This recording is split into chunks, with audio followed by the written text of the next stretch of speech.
Коллеги, всем добрый день. Мы рады всех приветствовать на эфире Good открытого morning, dear международного colleagues. We are happy to welcome all of you at the opening of the Russian Expo Days India exhibition. Октября при поддержке Федерального Right now, управления it's happening since the 17th until the 23rd День of November under the support of the Russian Center of Tourism, Agency of Strategic Initiatives, and our general partner, the Exhibition Bureau in St. Petersburg, and the State Сегодня Committee будем of говорить Tatarstan о for потенциале tourism. Today we are going to talk about the potential for tourism growth from Russia to India. I think it is obvious. It was evident even before the pandemic, and according to the Russian tourism agency's data, more than 50,000 Indians visited Russia from in 2018 17, and in 2018 it was about 90,000 people. But of course this is not very much for such a huge country as India, because there are a lot of Indians who have a foreign passport, who go on foreign tours, and of course the potential is even greater than 90,000 people. Right now, this trend is changing. Russia has become one of the destinations to which Indians can come easily, while tourist exchange is not so great with other countries. Maybe because of the pandemic, so we have new tourism potential. Before, tourists visited Moscow, St. Petersburg, and maybe Sochi, but now they have interest to other regions, and there is an understanding that Russia is a huge country. In the south there is one Russia, in the north there is another Russia, and it is worth watching. And the head of our media holding, Alexei Vengin, went to one of the regions, and he said that it was really nice to see this surprise and enthusiasm on the faces of the tourist industry professionals who really loved Russian nature, who wanted to show this beauty to their tourists. It is important that the Russian tourism authorities pay a lot of attention to the Indian market. For example, the head of Rostourism, Zarina Daguzova, noted that this is one of the largest and the most dynamic markets in the world, and that we believe that the Indian market is a priority market for Russia.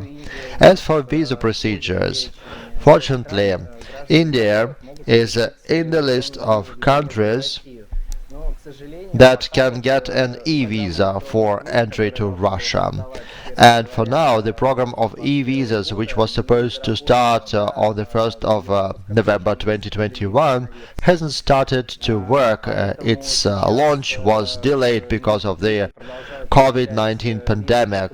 And now Indian tourists are continuing to get visas as before. And of course, it's quite difficult when it comes to entering Russia, because Russian rules are changing with respect to visiting restaurants, museums, and so on. For example, recently all tourist flows froze a bit because of those novelties. But right now, fortunately, this issue is being resolved. The Ministry of Culture recently held a meeting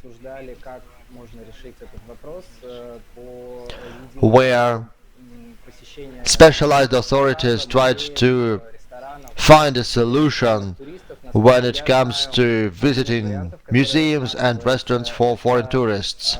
And one of the options that is being considered is to give the right to accept foreign tourists like it was done at the beginning of November during the lockdown for federal museums. So it was decided to accept foreign tourists with a PCR test. that was taken at least one day before. But this is just one of the options. It's not decided yet. They are working on the solution, and the authorities are well aware that it's really important to improve this process of accepting tourists, including from India, and they are taking every effort to resolve this issue as fast as possible. I will tell you a bit about what's going to happen this week. We will have presentations from four regions of Russia, including the classic St. Petersburg, the picturesque Murmansk, the well-known Tatarstan, and the Krasnodar region, which is famous for its proximity to the Black Sea and the beautiful mountains. This program will happen on the 17th and 18th of November, and furthermore, networking is available in the Red India Forum. This is a possibility to have some direct face-to-face meetings. One networking program starts on the 19th of November, and the networking will continue until the 23rd of November. Please get registered in the networking system separately, check your connection. You can do this on your profile on the exhibition website. If there are any problems with the networking, please write to our chat on WhatsApp or on the page of the exhibition. And the most active participants of our exhibition can have the best prize. That's a trip to Tatarstan in a small group up to 5 persons. How will it happen? You will get some points for having video conferences, for exchanging your business cards. As for more information about those prizes, you can check this on the website in the near future. And we are starting. Today, I would like to introduce to you those who are with us today. And that's Demyan Smilevets, Head of Department for International Cooperation, Federal Agency for Tourism of Russia. Hello, Demyan. Hello. Paresh Navani, the Managing Partner, Russian Information Center in India. Hello, Paresh. Hello. We also have Peden Putier, Editor-in-Chief of the Economic Times. Hello, Peden. We are welcoming you. Hi, thank you.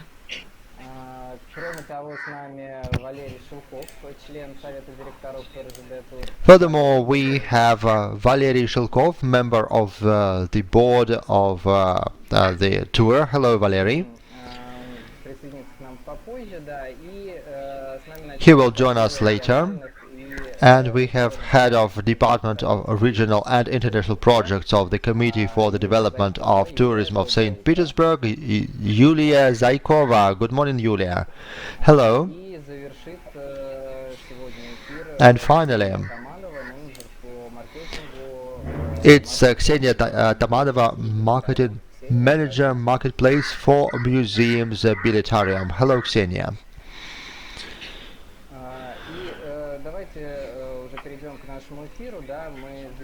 And let's move on to our program. We will start with Demyan, and I would like a representative of the Federal Agency for Tourism of Russia to tell us about the current situation with e-visas. He probably has more information than me. Demyan, can you tell us more about it? Thank you, Artyom. Thank you once again, distinguished colleagues. I welcome the participants of today's event on behalf of the Federal Agency for Tourism and myself personally. I would like to tell you a little bit about the cooperation between Russia and India, which is very important for us as a country with big prospects of inbound tourism. Indeed, right now, India is one of the world's leaders in terms of the growth of tourism, and it's going to be ahead of China by 2026. India is planning to become one of the top 10 countries in terms of outbound tourism. Yes, I'm talking about the outbound tourism. Today it has the 12th place, and it's nearing top 10. In 2016 and 2017, the tourist flow from India to Russia was growing, but it's still small.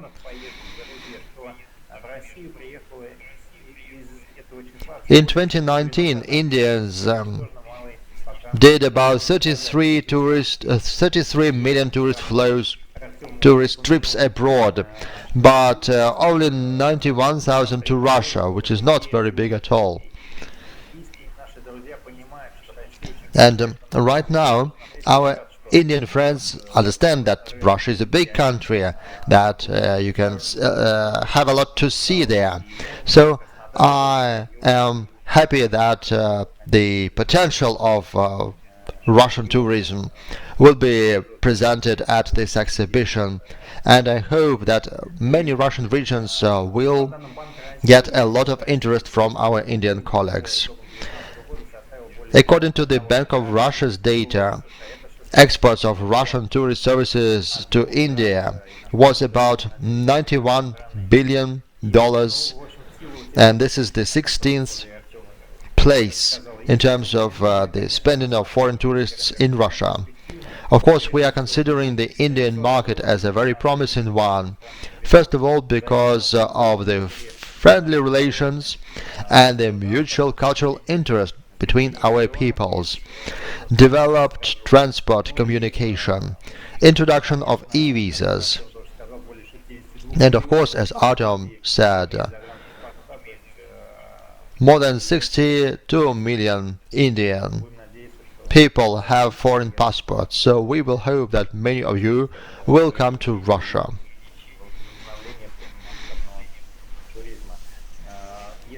Despite all the limitations, talking about the aviation transport, it was renewed, and there are 4 flights per week between Moscow and Delhi, Moscow and Goa, St. Petersburg and Goa, and St. Petersburg and Delhi. So it is possible to do 1 flight per week from each of the countries. And now I would like to move on to the electronic visa. I'd like to remind you that Russian President Vladimir Putin signed a decree on the introduction since the 1st of January 2021 of a single e-visa on the territory of Russia for people from 52 countries, including for Indian citizens. This e-visa is registered for tourist, business, humanitarian and guest visits. You don't need an invitation or a hotel booking or any other documents confirming the purpose of the trip. This is a single e-visa.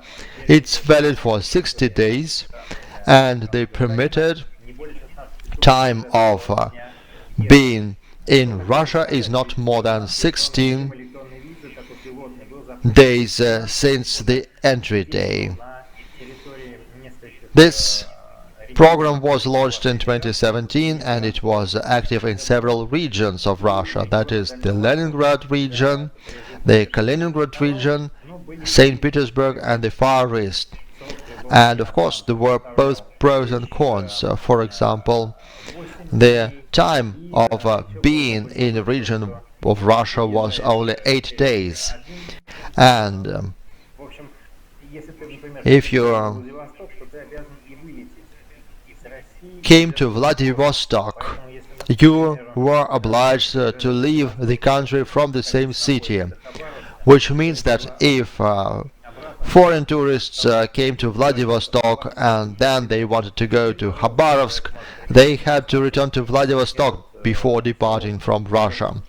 And now people can come here for 16 days, and we believe that this is an acceptable term. Within this time, you can go to Moscow or to St. Petersburg, get acquainted with our two countries, with our two capitals, sorry, and then you can visit some other regions, and then from those regions you can fly back home. We believe that it's very convenient. Well, unfortunately, for now, this e-visa regime hasn't started working because of some pandemic limitations, and the launch of this system will take place when there is a special decree of the government of Russia. Right now, for Indian people to enter Russia, you need to be a citizen of Russia, or you need to have a permit of being here, and entry to Russia is only possible by air and only directly from India. And all foreign citizens, when they come to Russia, need to show a certificate with a negative PCR test, which was taken at least 72 hours before the crossing of the border. This certificate should be in Russian or in English.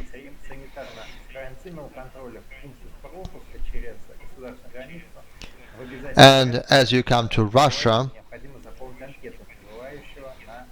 all the arriving tourists need to fill in a form when they get to the territory of the Russian Federation. I would also like to tell you that there was a program of adapting Russian tourist services to Indian tourists. This program was adapted to Indian tourists. We know that Indian tourists have some preferences in terms of hotels, and we know that there are a lot of vegetarian tourists from India who have some cuisine preferences, and we believe that it was quite useful for our tour operators. Together with our colleagues, we had webinars where we told our people about the preferences of Indian tourists, and I hope that they will take it into consideration. On the 3rd of March 2021, Rostourism, together with the Russian Union of the Tourist Industry, set up a meeting of 13 Russian tour operators from different regions of Russia with potential Indian partners in the format of a video conference. And we would like to call your attention to the fact that quite a while ago there was an agreement drafted between our countries about a visa-free group trip program. We have been discussing this project, and it was also discussed in March this year, as well as part of the Russian-Indian Strategic Economic Dialogue this April. And we are looking forward to a reply from the Indian side regarding their willingness to continue working on this program. As for China, a lot of Chinese who came to us in 2019, they came to us as part of a visa-free program, which is why we are sure that today's program, as part of Russian Expo Days India, will help our partners discover Russia, and we hope that you will be glad and willing to visit Russia in the near future. So I wish you nice work and fruitful contacts. Thank you. Thank you, Demian. Thank you for this detailed information. Just a couple of questions, if I may. I will try to be fast. Our Indian colleagues would also like to learn what insurance should have the tourists from abroad. And what if there is a COVID positive test during an Indian tourist being in Russia? What to do then? Well, as for insurance, we recommend foreign tourists to buy an insurance policy, the so-called DMS, and it actually covers all the necessary cases, even the COVID-19 insurance event.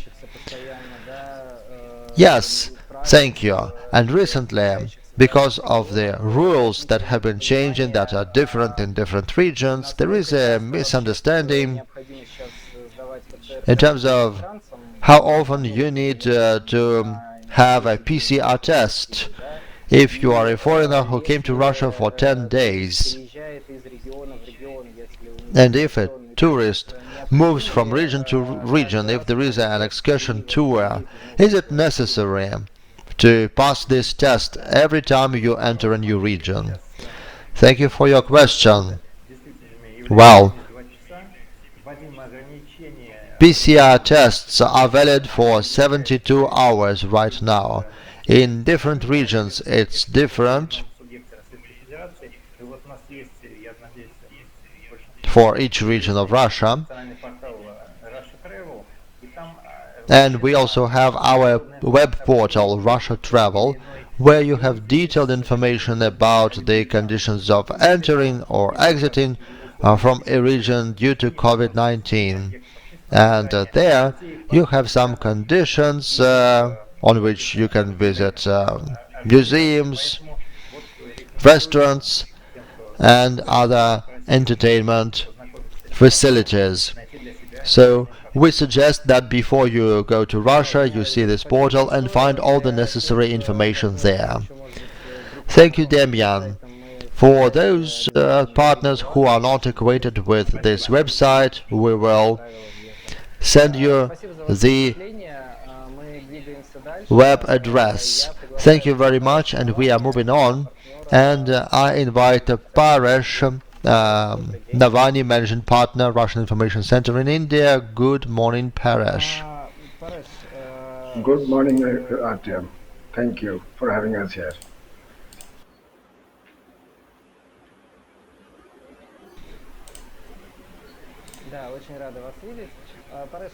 Yes, we are happy to see you. Paresh, can you tell us, please, what was the tourist flow from India to Russia before the pandemic? Because we have some figures, but maybe you have some other data. So what's the dynamics over the past few years? Uh, Thank you for the question. Mr. Damien rightly pointed out, we closed 2019 with 91,000 tourists coming from India to Russia. It was quite a low figure compared to the number of outbound tourists from India to Russia, but nevertheless, I personally think uh, uh, we started actually promoting Russia in India seriously as Russian Information Center, along with support of certain various departments, state departments of Russian Federation. And the activities of marketing started seriously in the month of February of 2016. So at that time, the tourist flow was only about 30,000 from India to Russia. That 30,000 was just not pure tourists. A lot of businessmen wanting to explore Russia for business and for other purposes were using tourist visas to come there. So pure tourism was a much lower figure at that time. But well, with the support of the government and the state governments, and by us, Russian Information Center, participating in many trade shows, we collected a database of about 20,000 travel agents, which we use nowadays for marketing Russia. And our India Friendly program, we launched the India Friendly program in 2017, along with Russian Union of Tour Operators at that time. So of course, we now run the program ourselves.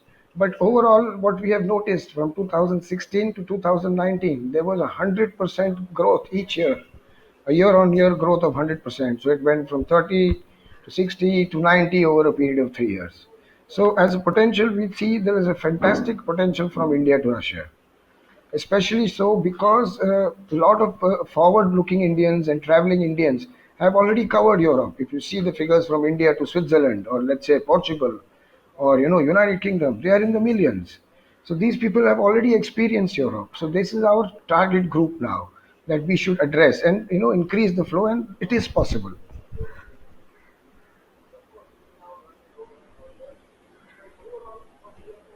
Мгм.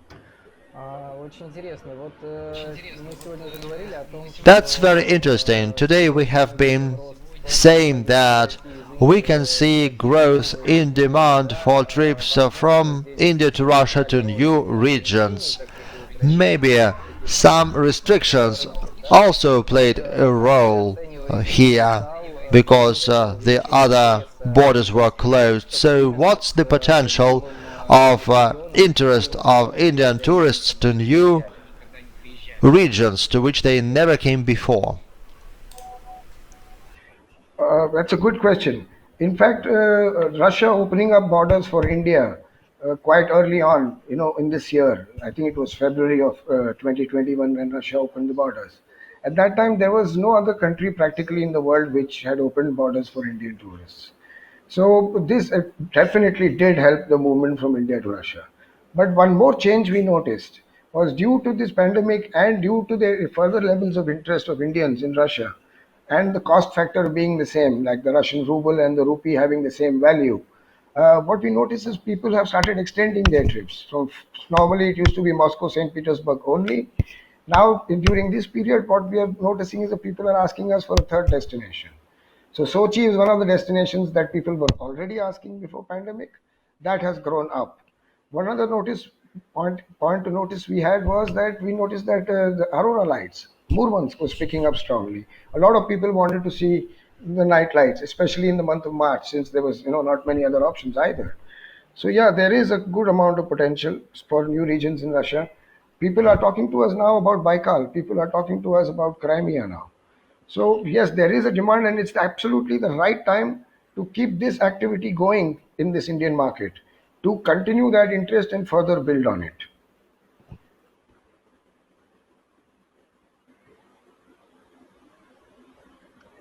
Да, ну вот я знаю, что у вас был тур для индийского турбизнеса по некоторым регионам страны, Yes, они but I know that you had a tour for выделили some отдельно. of the Вот Russian regions, the какая Amur, реакция произошла у Karelia, турбизнеса, and so on. какие, So, может быть, what was the reaction of были tourist положительные professionals, вызовы для вас and what для conclusions did организации? tour operators draw when visiting new regions of Russia? Uh, to answer that question, let me bring our listeners bring them more into the picture, as to explain to them what you're exactly discussing. During lockdown, we used it as an opportunity to learn and to grow further with our knowledge to Russia. So, Russian Information Center personally took a group of about 10 travel companies from India and along with Profi.Travel to the Amur region, the Siberian taiga. So we landed in Blagoveshchensk and we traveled around the entire region of Amur. What came across very strongly was that yes, it was a very interesting region. For example, we visited the Vostochny, the new cosmodrome of the Russian Federation, and from a few kilometers away, we saw a launch of a rocket. So yes, that's a very interesting point for Indians, especially in Russia. That just further, I would request your permission to run through this short presentation. Actually, it's about 135 photographs, but thousands of photographs.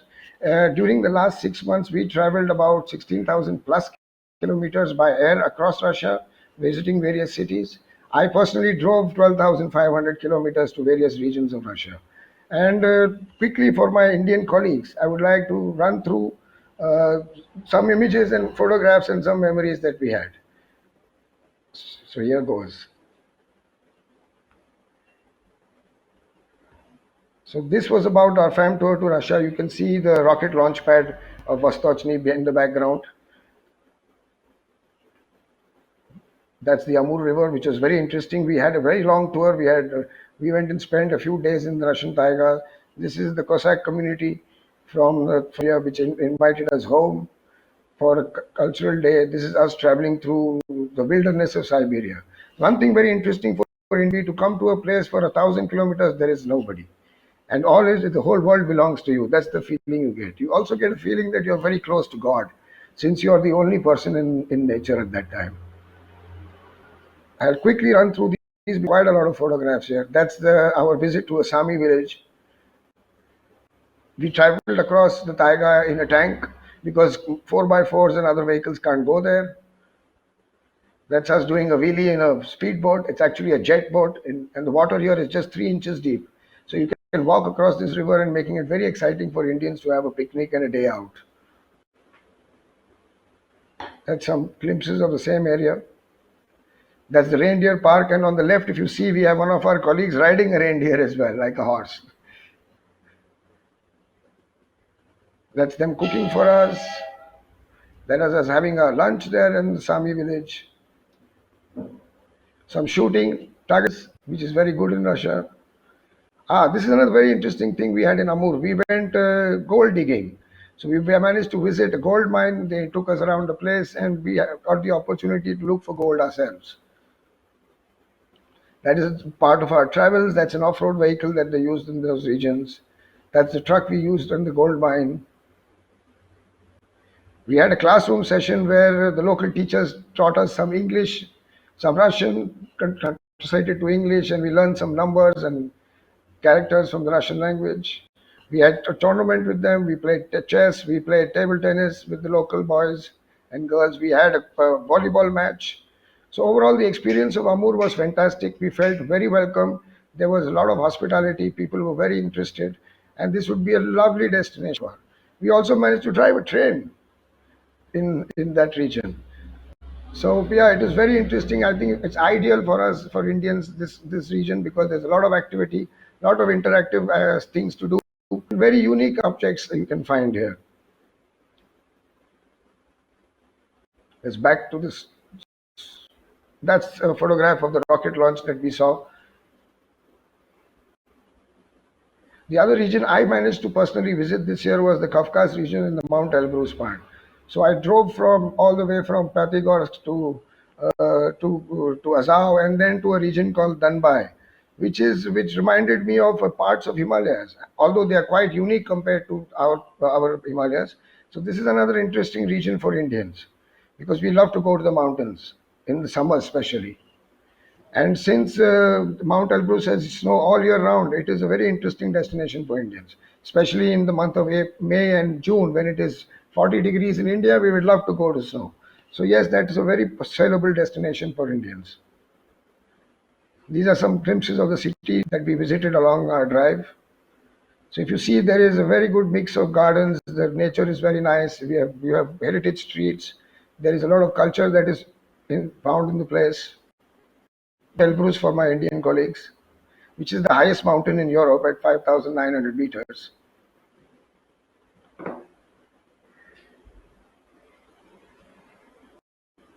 This is the ropeway going up to Danbai.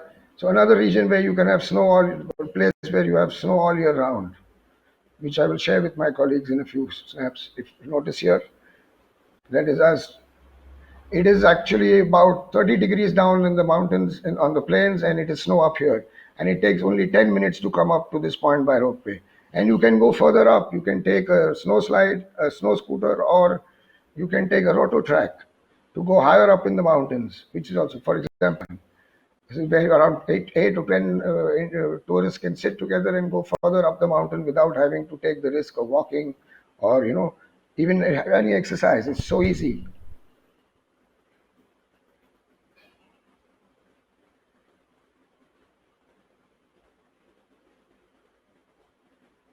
The region also is dotted with beautiful lakes where you can spend a day out, go for a picnic, or just explore around the countryside, trek.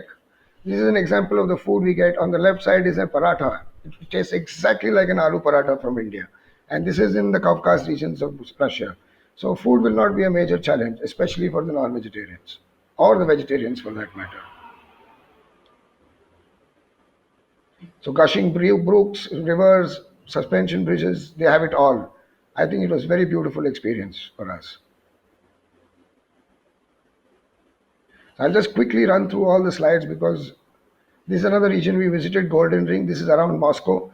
This is where you will see traditional Russia. It's beautiful architecture, the lovely forts, Kremlins as they call them, and the temples that are so beautiful that the words cannot really describe them.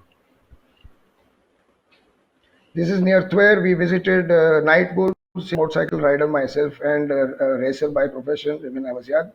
So we were invited by Night Bulls to visit one of their museums with all Russian motorcycles and artifacts.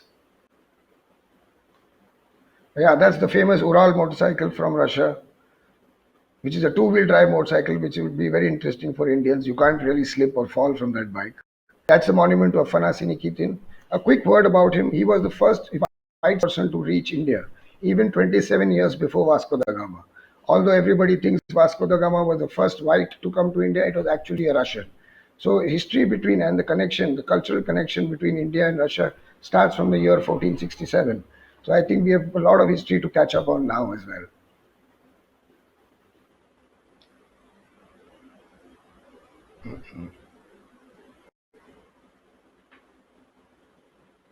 That's the palace at Twer.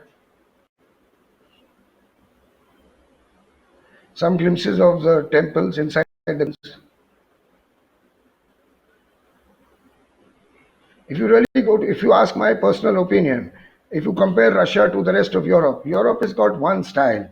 They've got a lot of, let's say, monuments and a lot of museums and a lot of gentle parks and things like that.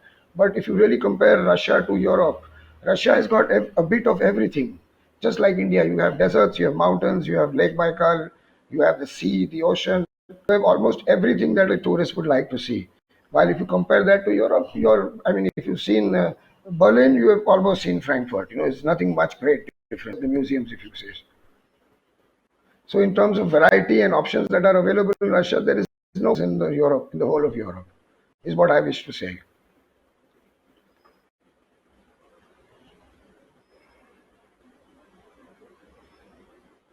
That's the Kremlin in Velikinov, which I think was excellently maintained, very beautiful structure. There's some from there. This is about Kostroma, another golden ring city around Moscow, which you can do in a 2-day tour. We have hotels that are floating, or so, which is also a very unique experience, something that you will not have in India. Traditional Russian houses rebuilt into a museum. What is this? I'm getting some message here, Kalia.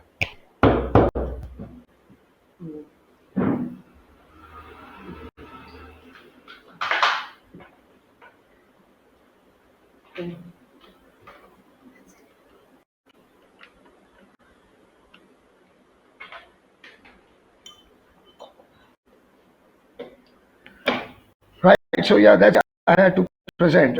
Back to Artyom.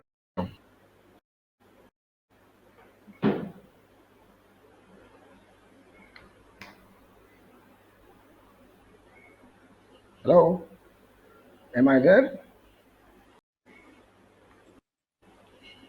Да, Пареш, спасибо большое за такой красочный и очень интересный рассказ про Yes, вашу sir. Thank you very поездку. much for Я your очень interesting рад, presentation. что I would like to tell вам, you that if как я you, услышал, да, очень as I нравится hear, if you природа, do вы like побываете nature, еще please come в visiting us to Murmansk region Чапре, because we are going to have more да, presentation from that place. и If you когда have never сейчас been there, you will be поедете able to see в wonderful national parks Рейнджере и as well as посмотрите cold sea полярные ночи, and the есть harbor современный polar проект night, тоже России, Париж. the Aurora Borealis, which is the Arctic lights, and Russia is very interesting there too, and lots of snow, of Спасибо course, за ваш especially рассказ. for you. У нас So, очень Dhanyavad and special thanks for поэтому you. мы Time is running, Thank you. but we have to move Right. on. я бы сейчас хотел And Right. Thank you. the next speaker is Valery Shelkov, member of the board Валерий. of the Russian Railways tourist operator. Valery, the floor is yours. Hello.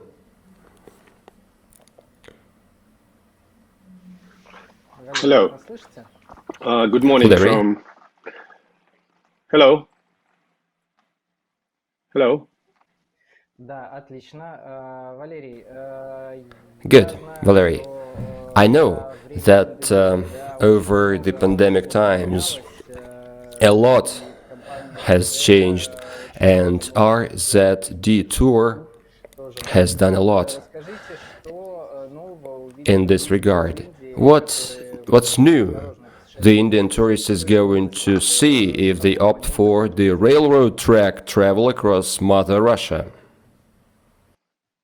First of all, I would like to say hello to everybody, to all our partners, for our dear friends in India, because I should say that during these last 2 COVID years, we've been missing you in our trains, because the Indian tourists are known here. We've been traveling a lot with different Indian groups as well on our regular trains, as well on our tourist trains. Well, due to the short time, I would like to briefly say that we've been not just sitting still during these last 2 years, and we've been seriously focusing on developing new opportunities for railway tourism.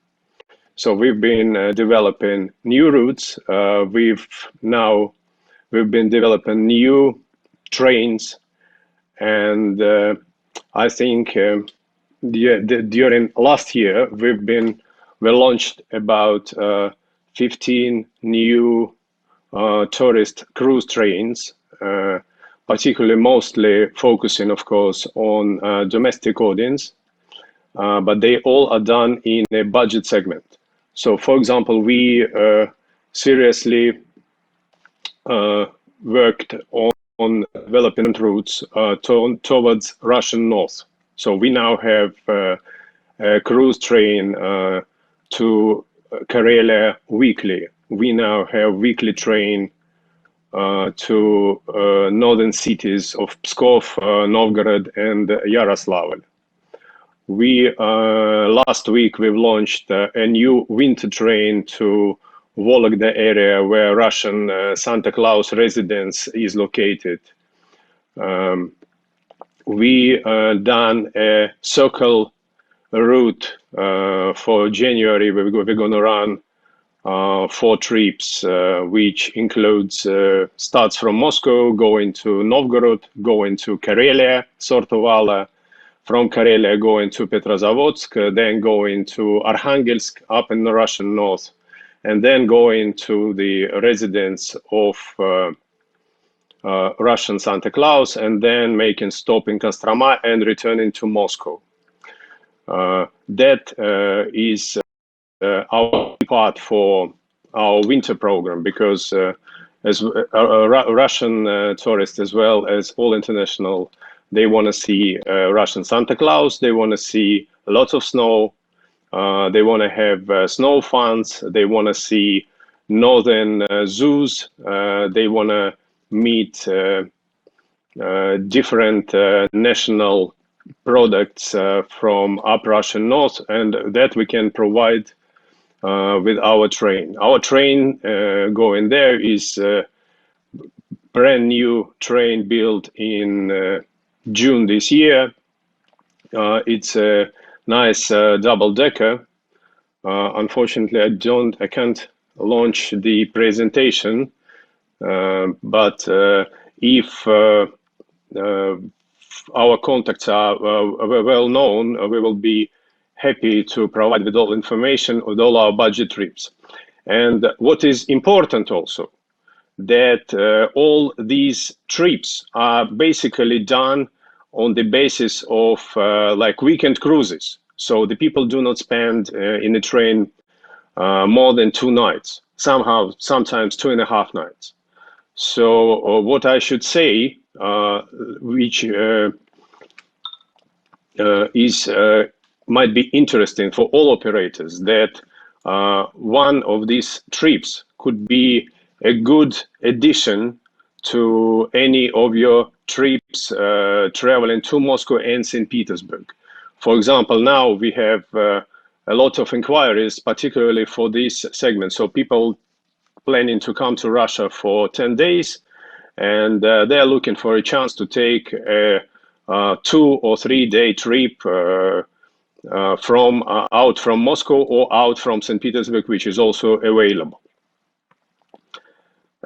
Besides, we've launched last year the Trans-Caucasus weekly train. So this trip takes 1 week. So the train goes down south to Rostov, then it goes to Mineralnye Vody, then it goes to Grozny, to Makhachkala, to ancient fortress of Derbent. Is particularly one of the most southern points of Russia, and then returning to Moscow via Volgograd, Stalingrad. So this train we're going to be launching again probably in the end of April, and we will keep it through whole summer season next year. Also important that we are now planning a few different trips around Russia Black Sea areas, also from Moscow, from St. Petersburg, or the tourists can join this train in Rostov or on the way back. As well, of course, we have been seriously working on changing the infrastructure for our signature Trans-Siberian routes. Like last summer, the whole infrastructure of around Baikal railway, which is definitely, I would say, one of the most beautiful railways in the world, has gone serious changes, serious renovation. So the new, like the railway stations from last centuries have been renewed. The new, very beautiful interactive museum is opened on station Slavyanka, which is like the key station to Trans-Siberian route and around Baikal. And the new locations have been upgraded. The safety have been raised, particularly on Italian Wall and other locations. So this year we are planning to make a special train from Ulan-Ude to Irkutsk, particularly for those tourists who want to fly to Siberia, take a tour around Baikal by train, visit all locations, visit some famous locations around Baikal, and then get back to Moscow or fly back home. What is also important, we are planning to launch this Trans-Siberian route in a, I should say, in a budget mode, because like we are the company which has been running mostly luxury trains through Siberia, but now we understand that we've been too expensive for a lot of our potential customers. So we now probably trying to move to another niche in terms of so definitely I think that might be interesting for our Indian colleagues. Also, we are now making a few trains to Urals, to Tumen, to Novosibirsk area. So I think next year we now have already 13 trains which are specially running the cruise trips, and this will be added by a couple more. Well, also what is interesting, in April we're gonna run, we call it a tulip trip. So we're gonna go from Moscow to Elista in Kalmykia, which is the center of Russian Buddhism. Like last year, we've done this like a test trip, and it had a great success in Elista. So, and Elista is the place which has availability to come only 2 weeks in a year. All other days it's impossible to be there because it's either windy cold or either hell of a hot. So only 2 weeks you can go there and you can see the field of tulips, which has wonderful view. So this year we're gonna do 2 trips. In May, of course, we're gonna be doing like memorial trips to some major battlefields of Second World War. And this will be a train going from Moscow to Kursk, where the tourists would have to visit the major tank battlefield of World War II. And they have like newly restored great museum there. So I should say that this is one of the best historical museums in Russia, and it's really interesting. Besides, also we now have a number of retro trains. So during the last 2 years, over 20 steam locomotives have been restored in Russian railways. So we now have availability to use locomotive for tourist trains and for like excursion trains. So, for example, in Karelia, we have a daily route by steam locomotive going from Sortovala to mountain park of Ruskiala. And I think that will be a very interesting location to visit for all tourists who plan to come to St. Petersburg, since Sortovala is not far from St. Petersburg, and to Moscow it's only overnight train, which could be arranged specially for those traveling from Moscow to St. Petersburg. They can go to Sartovala, make a trip there, and get to Moscow or to St. Petersburg. So, for example, that this new location is interesting point, for example, and good amendment for like two capital trip. Well, definitely. I think I see that I'm running out of time, because I can speak long about all our new products, but I should finish now. Well, we are really waiting the time when the borders will be open, and we will meet again Indian tourists back in Russia. Thank you very much.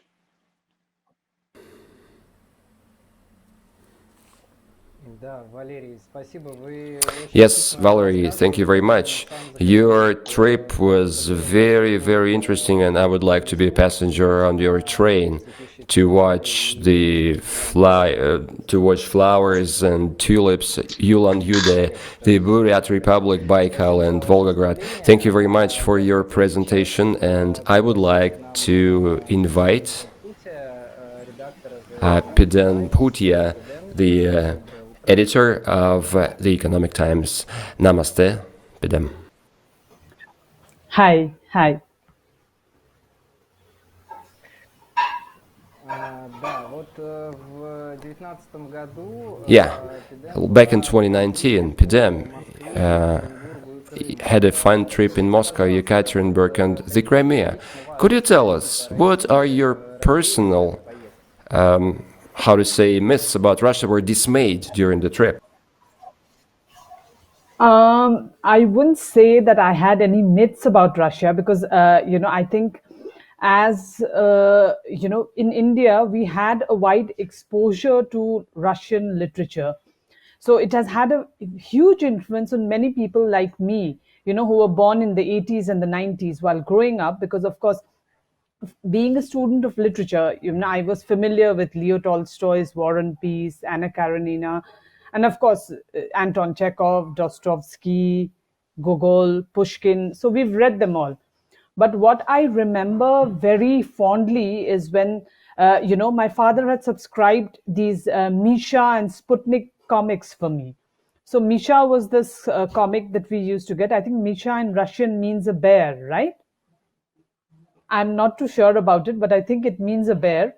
So Misha was very popular in India because it was published in English, and you had these folk tales, you had science fiction, you had riddles, puzzles. I even had a pen pal because they had these pen pal columns that we could like get in touch with. So there was a lot of exposure to Russian culture, and I know that every year these Russian publishers would come to India and to our school as well. There was Raduga Publications. I think Raduga is still prevalent there. Raduga was there, Mir was there, and I've read the fairy tales of Alexander Afanasev. It was very much like the Grimm's fairy tales. So I know about the adventures of Denis or Victor Dragonsky. So there has been a lot of exposure to Russia. So when I went to Russia, it was not with because I had some things in mind, but I knew a lot of things when I went there. But still, Russia managed to surprise me as a tourist, because when I went to Yekaterinburg, I did not know that they had this monument for the Beatles, because this is something that you don't really hear about or read about anywhere else. And of course, it was a great revelation to know about Crimea, to know about Yekaterinburg, and there are so many, and it presents a different facet of Russia. It's not just about Moscow and St. Petersburg, but this was a totally different side of Russia that we saw. And of course, I felt it was a very iconic moment when I could keep 1 feet on Europe and 1 feet on Asia in the Yekaterinburg. That it gives you access to that. So it was a great experience. And of course, I know that there were some people, it was a huge team of people. There were about 120 travel agents also along in this trip. Paresh and all had arranged the trip for us. And there were many people who did not know a lot of things, like the fact that Russia has 11 time zones. I mean, just imagine the expanse of the country, that it has 11 time zones. So I think there is a lot to explore. Russia has great potential. And as I was hearing my other co-panelists speak about the arrivals in Russia, Indian arrivals, Paresh spoke about 90,000 Indian arrivals in 2019, which is minuscule, a minuscule part of the Indian outbound arrivals, because in 2019, India had about 22.9 million, 27 million Indian nationals have traveled outside the country. So 90,000 of that is just about 0.33%, roughly about that. And Indians are also very big spenders when it comes to travel. Indians spent about 22,915 million US dollars in 2019 itself. So, and as we know, the tourism contributes a lot to the economy. So I think there's a great potential for Russia to tap the Indian outbound tourists and to showcase things that have not been there and that Indian tourists don't know about.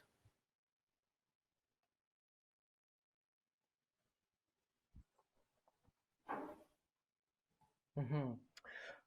Вот какие рынки вы бы назвали So, what основными markets конкурентами в России would для you российских туристов, name да, и the в чем вы main видите competitors отличие and the most России attractive ones for и Indian tourists? привлекательность, да, в чем And Россия у них выигрывает?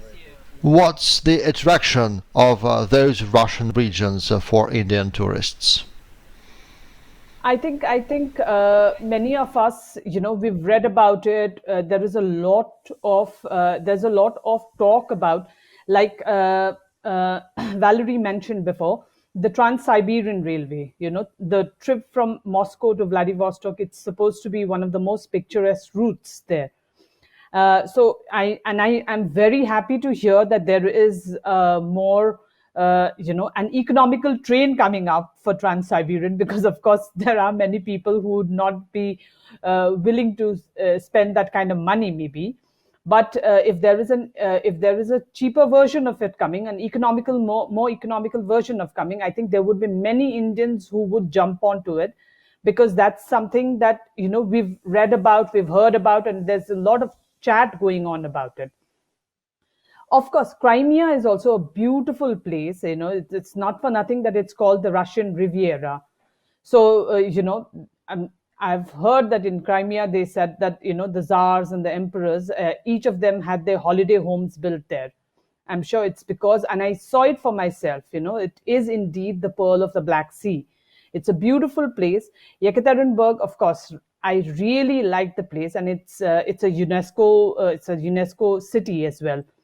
So and of course, personally, if you ask me, I would have loved to explore places like Vladivostok. I would, love to go to, there's a place, Kamchatka, that the land of volcanoes, I guess, if I'm correct, right? Kamchatka has the land of volcanoes. Yeah. So, and then there is Veliki Novgorod, which was the ancient capital of Russia. And there is a Kazan, which is a multicultural city, and then there is Kaliningrad. So I think these are just the few that I have known and read about, but I'm sure there are many others that Indians would love to explore. Of course, Lake Baikal is an absolute, during winters, I think Lake Baikal is a beautiful destination and a perfect destination for winter.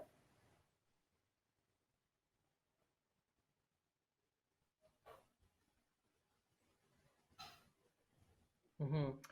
Вот как вы считаете, видите ли вы сейчас растущий интерес In your opinion, туристов к do России? you Как вы see any считаете, growing interest of Indian tourists to Russia? And do you think that with time, Russia could be among top 5 tourist destinations for India? Definitely, I think the news of the e-visa was when we spoke about the e-visa, when the news came out, people were very very positive about trip to Russia, because visas is always an issue in India. Whether you're going to any other part of any other country, visa is a big issue for Indians. So if something like an e-visa comes about, that is going to really help Indians travel to these places and make it more popular among Indians, because the e-visa thing did wonders for, say, for instance, a destination like Turkey. When Turkey started issuing e-visas, the increase in outbound from India was exponential. So in e-visa is something that is very very crucial, and if it is implemented, it's going to really help increase outbound arrivals from India. Also, I think there is a lot of there I thankfully I see a lot of promotional and marketing events happening for Russia, which is making more people aware of what is there to explore in Russia beyond Moscow and St. Petersburg. Because whenever we hear people going to Russia, they'll talk about Moscow and St. Petersburg, and that's about it. But Russia is a huge country, and they should explore each and every facet of that country. So I guess there is a lot of scope for Indians to for Russia to feature in the top 5 destinations for Indians, and of course with favorable policies, and with Aeroflot is already there. Ural was planning to come into India, fly into India, and once you have more airlines flying between the two countries, because connectivity is very very crucial.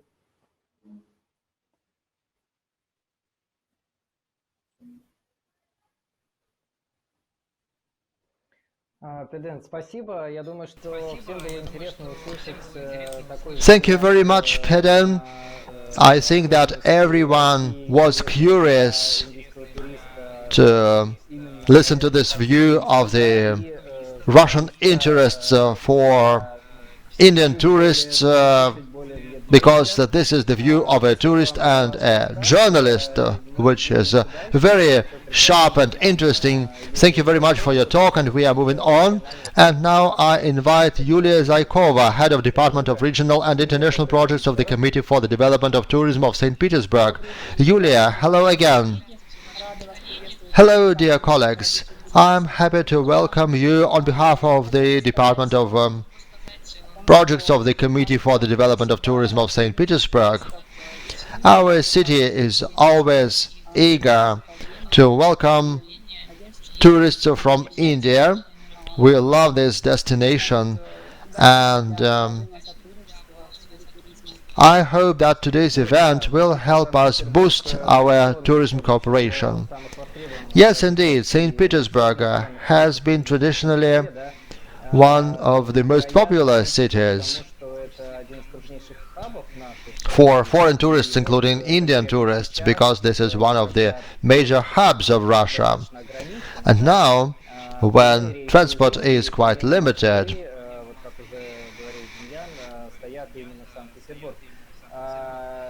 there are direct flights from India to St. Petersburg.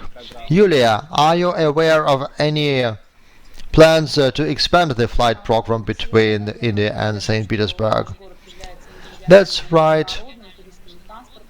Actually, our city is a major international transport hub, the largest hub in the Baltic Sea region. And before the pandemic, this international inbound flow was about half of all the inbound tourists to Russia. And of course, we saw a rise of inbound tourism from India, about 33% compared to 2018. Of course, these are small numbers, as was mentioned earlier today, about 30, maybe 35,000 tourists. But we are also looking forward to the e-visa, and we still hope that after this mechanism is relaunched, and in St. Petersburg it will be a relaunch, because e-visas already existed in St. Petersburg before. So we hope that the figures will be much more impressive. And India is one of the top 15 trade partners for our city.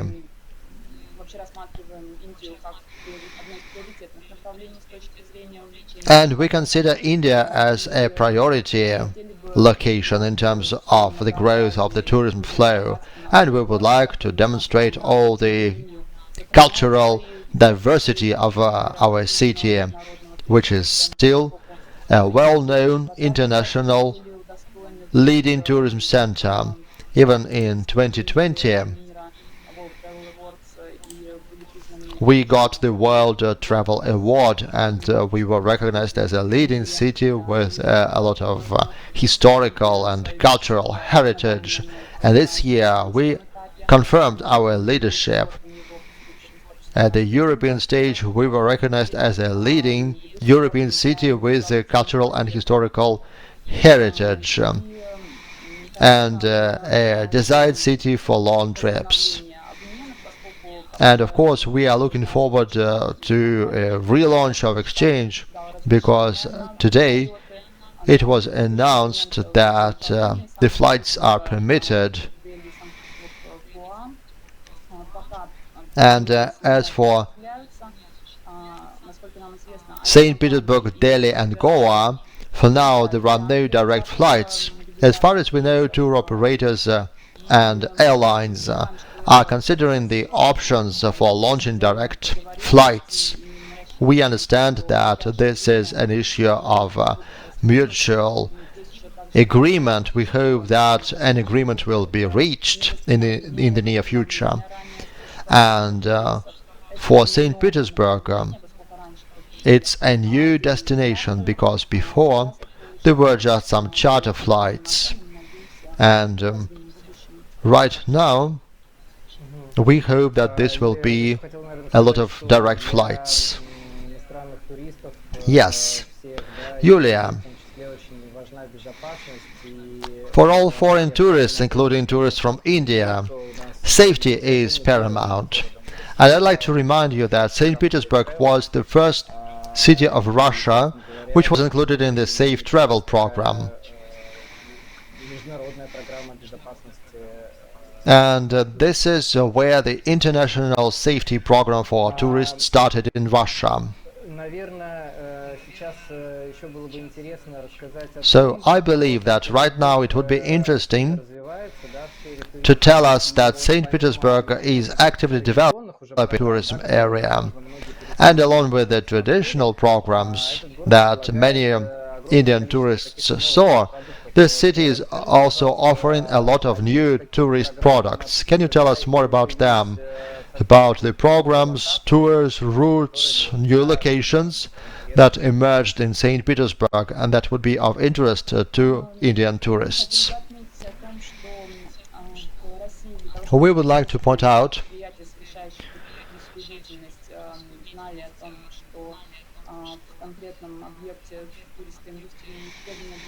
that all the requirements will be taken into consideration.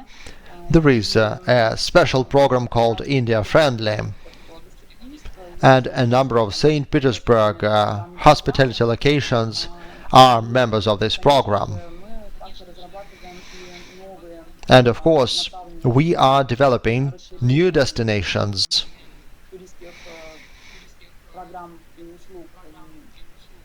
To expand tourist programs and services, we have some special projects, such as the project for new tourist geography of St. Petersburg, because we understand that our city is a combination of different eras. It's classical and modern at the same time. It's historical, but it's also rapidly changing. It's very dynamic. So we developed a kind of map of new tourist geography of St. Petersburg, which includes 20 different areas, from recreational and medical tourism to educational, industrial, wedding tourism, gastronomic tourism, and a lot of other areas of tourism. As for gastronomic tourism, it's really very popular now. And we're also proud that just recently St. Petersburg was in the UNESCO gastronomic list.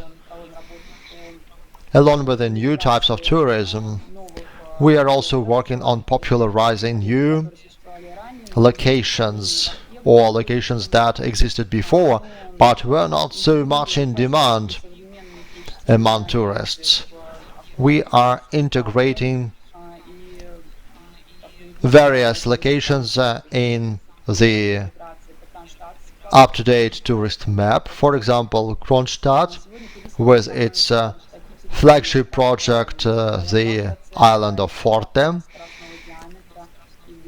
We also have the Western high-speed diameter, the new Gazprom Center, and of course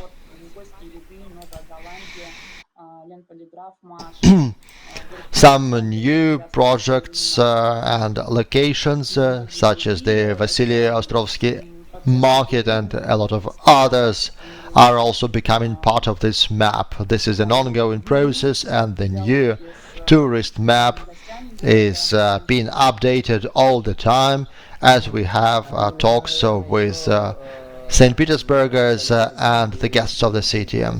Julia and our colleagues from India would like to learn about the inter-regional routes for new groups of tourists coming to St. Petersburg. Yes, of course.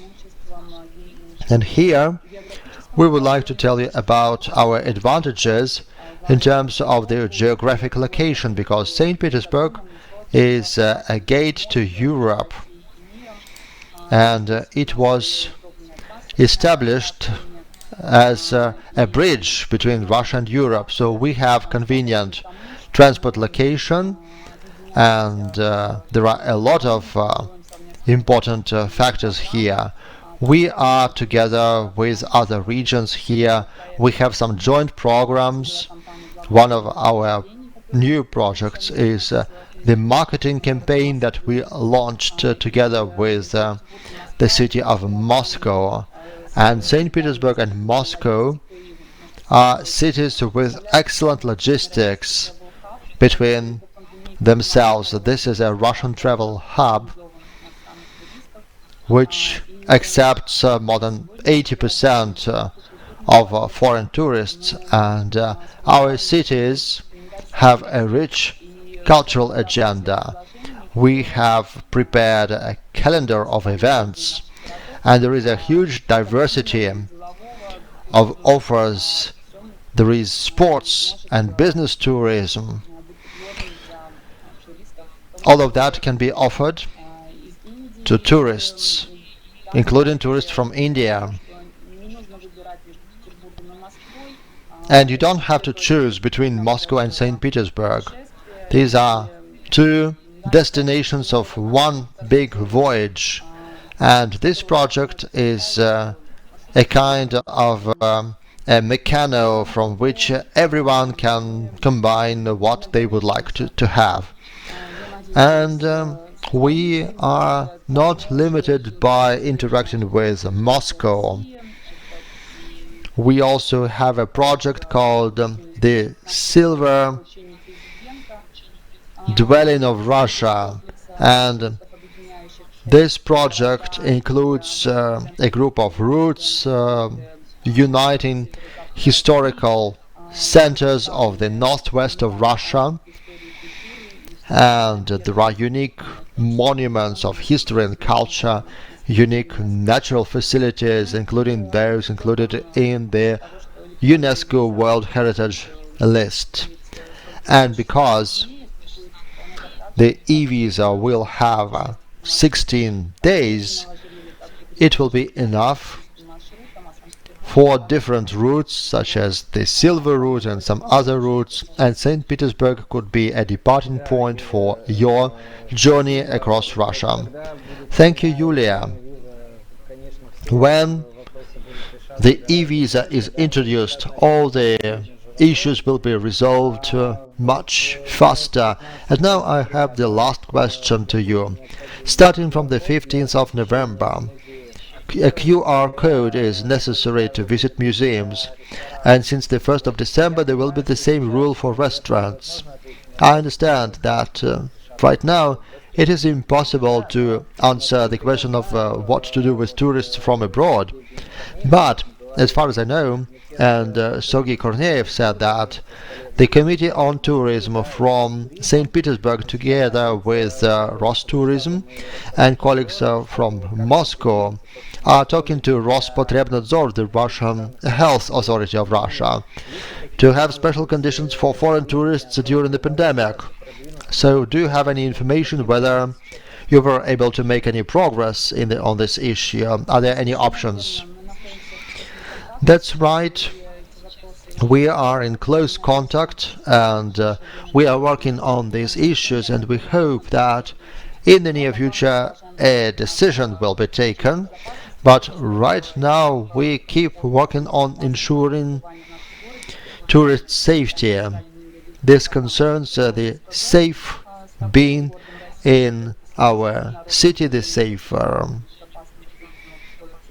stay in our city. We are planning to relaunch the tourism. We have a program for tourism and travel, and on our side we have developed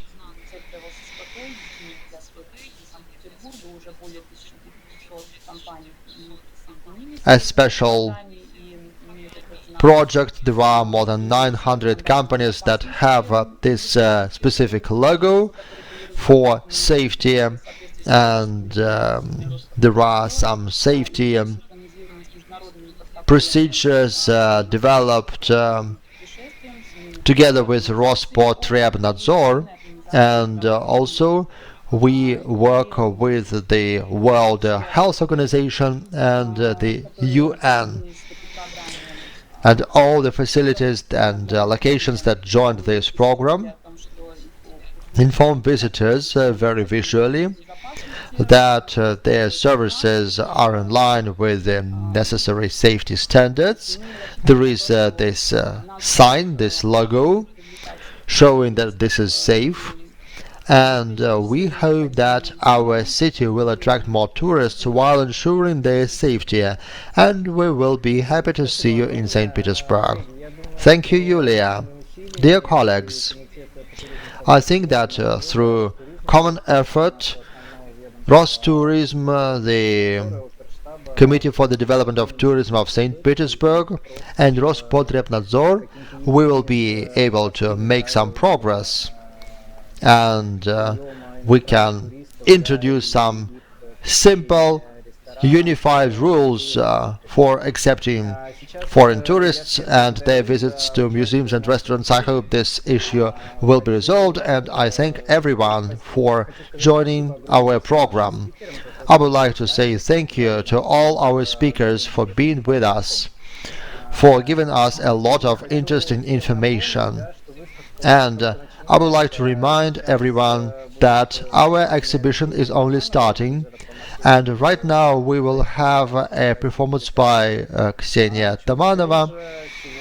A little bit later today there will be presentations from St. Petersburg and Murmansk, and the exhibitions will be on the 17th and 18th of November.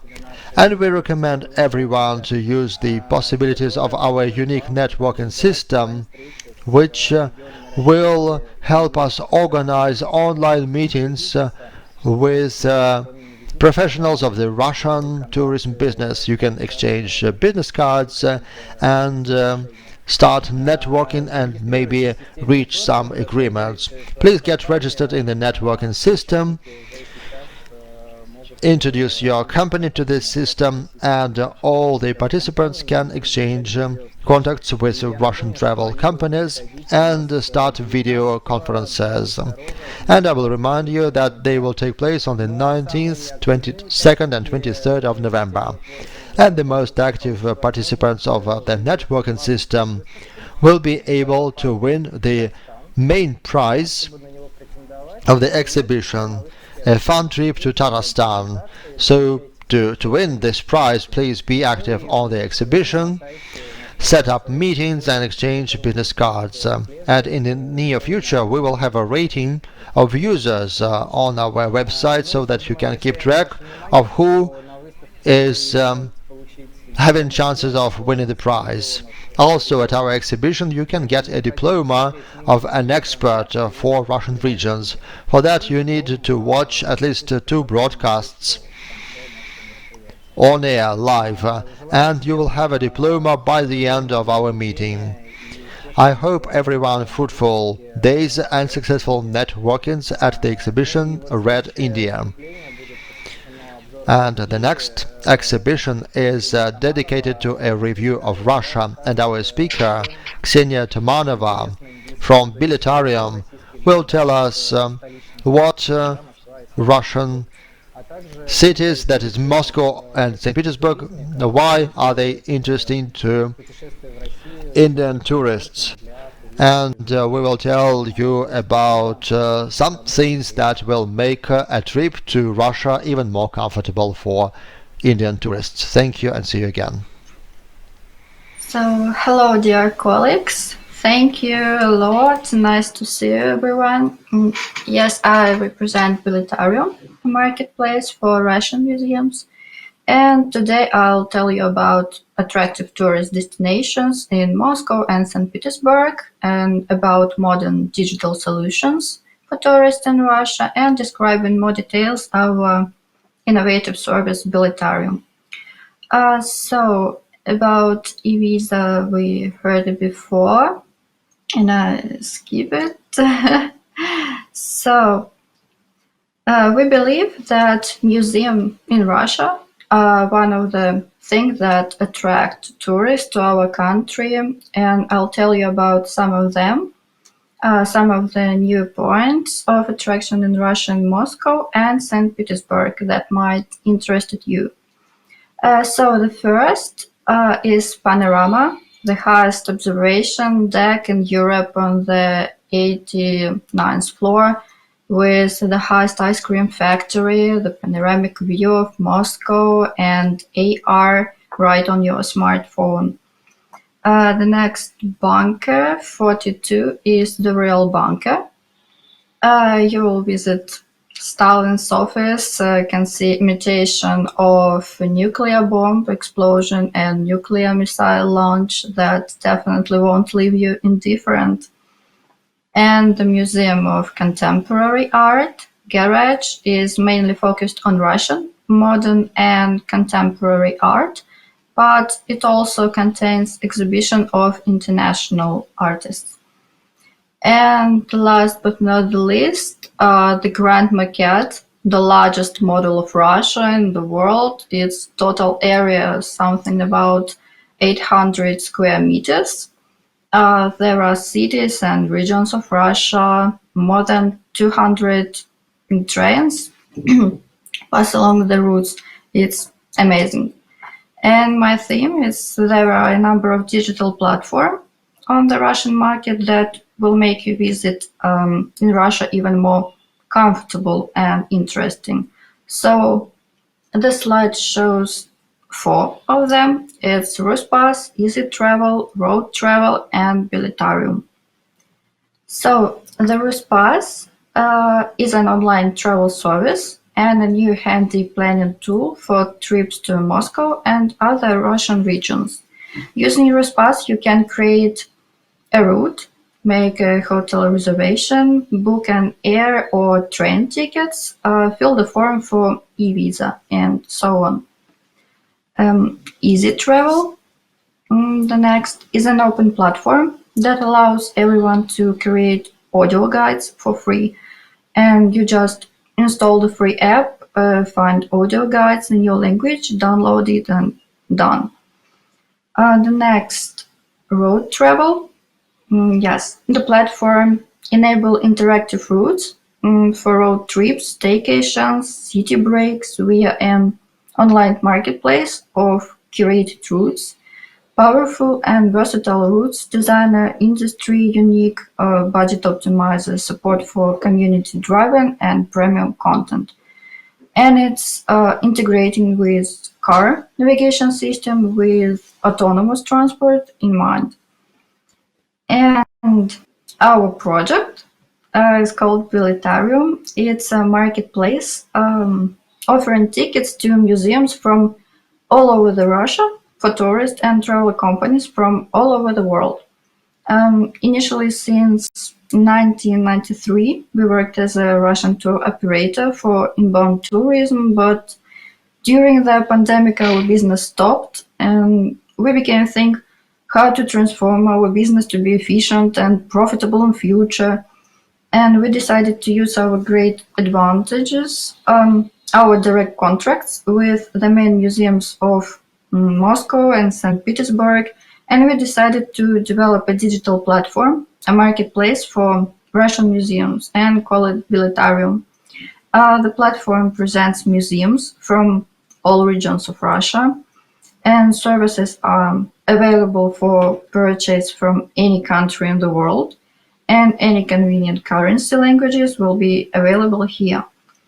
And so our platform is focused on both individual and group tourists. For individual tourists, we offer competitive prices, instant booking confirmation, and we also offer skip the line entry to museums of Russia, which is our great advantage during the high season. And for group tourists and tour operator, we also offer skip the line tickets to the museums, and we offer our request system. So in this case, you sign a contract with us. After that, you receive access to our request system in which you can fill all necessary fields about the museums and you are interested in and about your tourists.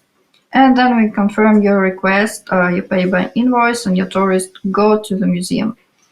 So our platform presents a wide range of payment methods. They are presented on this slide. Also on this slide, you can see our planned partners. Now we are communicating with all of them about becoming their suppliers of tickets to the Museum of Russia. And so I can show our screenshots. Yes, on the left there is our app, and on the right our website. So I think briefly that's all, and you can see our contacts. And so thank you for your attention. Having a nice day. So thank you.